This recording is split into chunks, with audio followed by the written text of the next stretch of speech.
It's estimated that 1 in 6 Britons today have Huguenot blood. No small reason for that is what happened right here in Spitalfields, East London, at the end of the 17th century.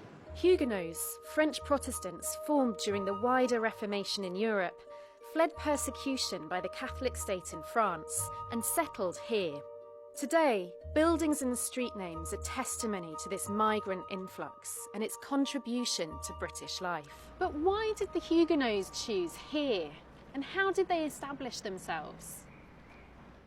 At the end of the 17th century, England had a Protestant monarchy with a history of giving refuge to Huguenots. Over 100 years earlier, when they had first faced persecution, the English king issued a royal charter to establish the French Protestant Church of London. The last of these stands today in Soho Square. So before we even get inside, we can see from this inscription here that King Edward VI granted asylum to the Huguenots in 1550. And above that, we've got this beautiful carving that shows the passage across the sea. It shows the king welcoming them at Dover Castle. The Église Protestante Française is a building I've walked past countless times but never seen inside. Congregation records from the 23 Huguenot churches London once had are now kept here. They reveal much about this new population and the relatively easy alliance it shared with the Church of England. Here you've got two examples of what we call les approbations royales. Each time a new minister is appointed, the monarch has to approve it.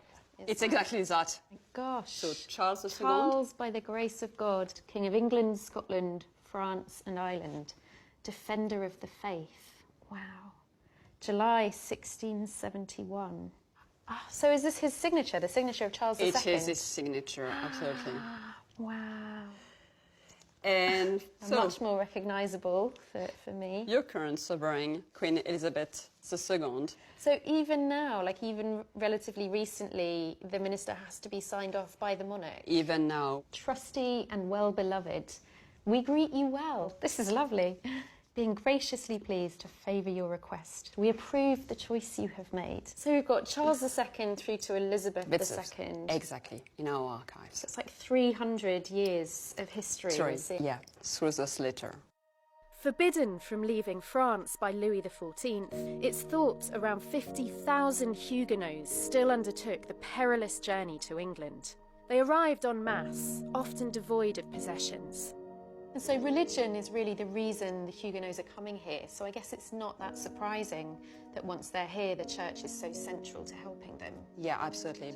This rather beautiful record, which is a record of poor relief, you will see collection money being given to a Huguenot refugee just arriving from France. The record date from 1681. Wow. So let's have a look at one of these. Silk weaver came from Paris a fortnight ago with his wife and son, 15 years old. They were allocated 15 shilling, so as a relief, urgent relief. So that was probably enough to kind of set them up. Hopefully, and they were certainly going to East London to establish themselves and their trades there. Such upheaval is hard to comprehend, but one remarkable artefact reflects the conditions in France at the time, where you had to hide your religion, literally.